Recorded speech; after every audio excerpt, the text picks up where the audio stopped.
Today we're going to give you some tips on how to stop fighting and start living. Hi, you're on the channel Life is Good. Subscribe to the channel to learn about new facts about human psychology and grow with us. Life together as a couple consists not only of fun and joy, but also of conflict. Quarrels can arise out of little things, but, as practice shows, it is the little things that lead to the most violent scandals. Negativity undermines the relationship between the spouses and does not allow for relaxation in the relationship. Usually women start quarrels in the family because they are more emotional. This video contains some tips that will allow you to quarrel less with your husband and to improve relationships in the family. Think about the reasons why quarrels most often occur. For example, your indignation is caused by the things of your husband scattered around the apartment.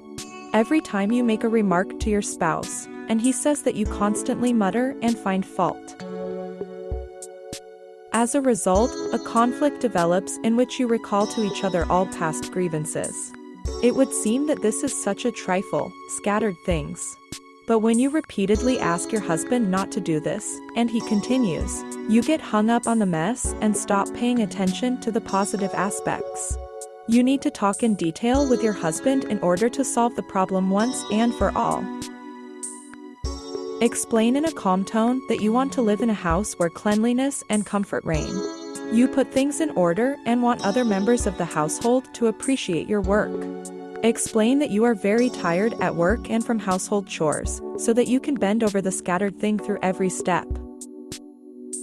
Ask your husband to listen to your request, as you do not want to swear every day because of such trifles. If the husband loves you, then he will certainly hear your request. Divide household chores among all family members. Most often, quarrels arise on domestic grounds. In order not to conflict, distribute responsibilities between households. You can make appointments for days and weeks. Or agree as follows: whoever came home first, he prepares a meal for the whole family. Then another person will wash the dishes. Try to get out together, it's easier and faster. The husband should not be an everyday disabled person who cannot serve his needs. Every adult can hold a rag in his hands, cook, wash and iron. Therefore, do it either together or in turn. By the way, joint cleaning or cooking brings together. If the husband is involved in household chores, he will understand how difficult it is, and will not shoulder everything on your fragile shoulders. If you have children, teach them to be independent from an early age. The child can clean his own room, wash the plate after himself, put things and toys away. By delegating household chores to other family members, you will free up time for yourself to relax. Therefore, you will be more rested, fresh and joyful. You will not have the desire to nag your husband, because he also does part of the work.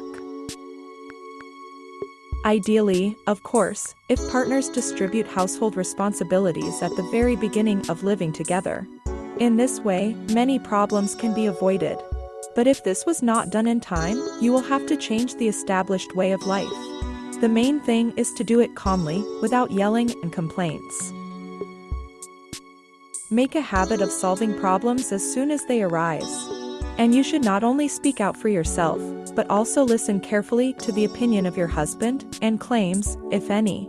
It is easier to solve a problem in its infancy than when it acquires frightening proportions. Don't bring home problems. Many women sin by bringing home from work a bad mood. At work, she got in a fight with the boss. In the store, they were rude in line. And then a fury comes home and starts picking on everything.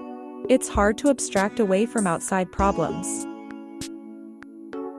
But your family doesn't have to become a punching bag. If you quarrel with the boss, then air your grievances at work. If you yelled at you in line, yell back. Discharge your negative emotions on the people who caused them. Home is a place that should be associated with peace and comfort. Don't bring bad emotions home. This is very difficult, so ask your husband to help you. For example, allocate half an hour when you come home, during which you will pour out your husband, telling him about the problems of the day. Let your husband listen to you, give advice, calm you down. Once half an hour has passed, forbid yourself to talk about the problems. The remaining time you have to devote to yourself, your husband, children, joint rest. You have to feed on pleasant emotions from people who love and support you. If you can't help it and you're about to start a fight, count to 100, or better yet, to 200. Count and breathe. This time will give you a chance to calm down. Maybe after you stop counting, you no longer want to start a quarrel or make a complaint.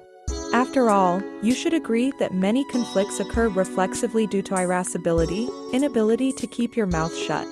This way you can reduce the number of quarrels. Don't bring up past grievances in conflict. First of all, it is bad for you personally if you remember resentments. You need to let them go. There was a disagreement, you dealt with it, you argued, you dealt with it again, and then you have to digest it and let it go. If every problem is solved at once, you do not have to carry grudges. Secondly, if at every quarrel you remember what caused you anger before, you will not be able to calm down and solve the problem. Make your life easier, one conflict, one problem, one solution. Don't make a habit of not talking to each other. A lot of women do that, get offended and don't talk for days. So you give yourself time to get even more fired up. And your husband can get used to this silence and think that it is better to play dumb than to scandalize and figure things out. Solve the problem right away.